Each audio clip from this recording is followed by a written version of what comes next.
welcome to the podcast panel show that wants to do the right thing in any situation. Now it's time to ask the experts. Ask.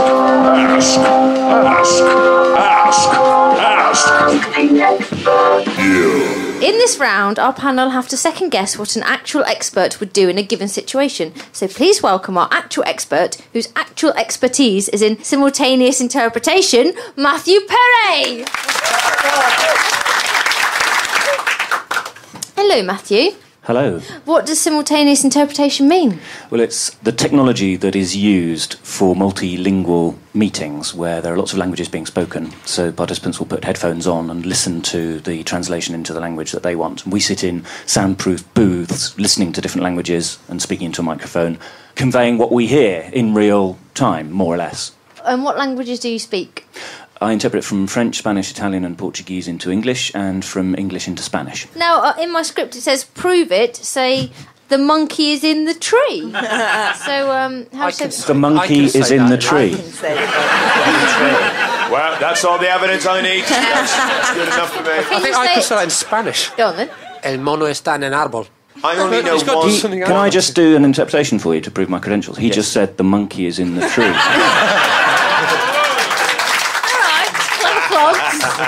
Finally, someone funny's in this. Hey, Matthew, what's the best language? The language of love.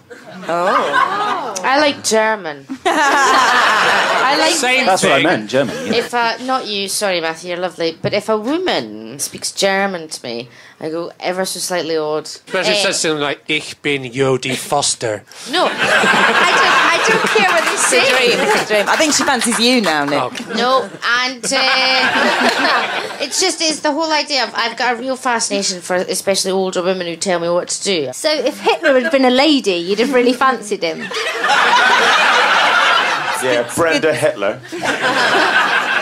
So, panel, in a moment you're going to have to second guess what Matthew thinks is the right thing to do in some interpretation-based scenarios, but before that you get a chance to ask him any probing questions that you like. So if you want to question Matthew, and time will be up when Ben's thing goes funny. Do you eavesdrop on foreigners? Yes, that's a very good job description. This isn't What's My Line. We know what his job is. Well, I really mean it. Like, when you're out and about, like, if a foreigner, like, called you a yeah. Would you say anything, or would you go, oh, God? No, it is awkward, and especially because we're trained to listen to several things at once. You're speaking and listening at the same time. So if you're sitting at a table and there are people speaking in another language, assuming nobody can understand them, sometimes you do involuntarily tune in, and there they are calling you a How often does that happen per day? Depends how long the meal is. Should the rest of us go? Very good. I know this is racist, right? Oh, God.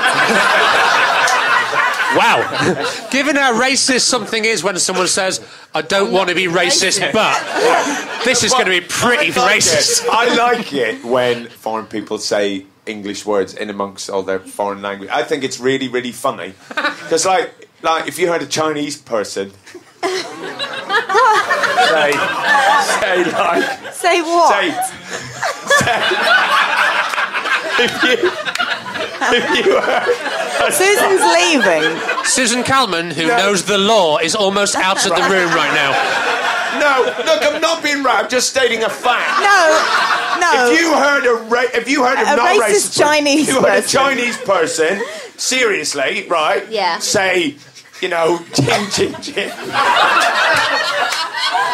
What are you talking about? And then the word Cyndi Lauper. It's really funny. It is funny, admit it. It happened to me. I was in Chinatown, San Francisco. I heard ching, ching, ching, Cyndi Lauper, and it was funny. And you know what? You're as bad as a racist if you don't find that funny. If you think I'm being racist, you weren't there. The Chinese people I overheard were blacked up.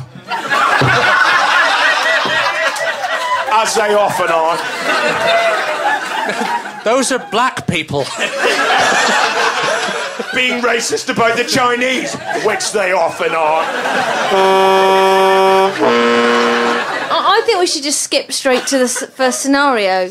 You are summoned to number 10 Downing Street to interpret for the PM in a meeting with a high-ranking Spanish trade envoy. During the meeting, the envoy has had too many coffees and starts mouthing off about Gibraltar. At one point he says, "That's our rock, and those are our monkeys, you baboon-faced flatulent..." Now, you know if David Cameron hears such a thing, he might cry. So what would Matthew do in this situation? Would he literally translate what the envoy has said? I think his job is to do that, so he would do that. I don't know whether you would do kind of a wry smile. I don't know whether you would do that. Well, you do that, you know, that little, with your finger, that circle movement near your head. This is what this weirdo's saying. You could say that. But this isn't really the answer. I'm giving you advice, really. I'm trying to help you out. I think he'd be he might not give a literal translation. I think he might be a bit diplomatic, but say, look, he's not happy about that. Do you think he might say, ching, ching, ching, Cyndi Lauper? Matthew, have you ever been to number 10 Downing Street? Yes, well, I can't say I've literally been in that exact situation because I've signed the Official Secrets Act. Okay. But let's say hypothetically I were. The Speaker clearly intends to give offence. Yes. And one would assume that I've been hired by the British authorities, not by the Spanish authorities, so it's not my task to help a Spaniard save face. So it would be my patriotic duty to render the insult as accurately as possible, which I would do with great relish.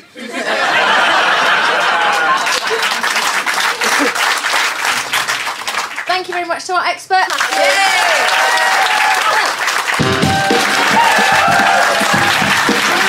Do the right thing for Susan Cowman, Judy Mark, Cable Smith, Michael Legg, expert guest Matthew Perret, and me, Danielle Ward. I devised it, produced Ben Walker, and we put the script together with extra material from Andy Newton and David Reed. Martin White did the music. Thanks to the presents for having us, and to Zoe Bell, Zoe Water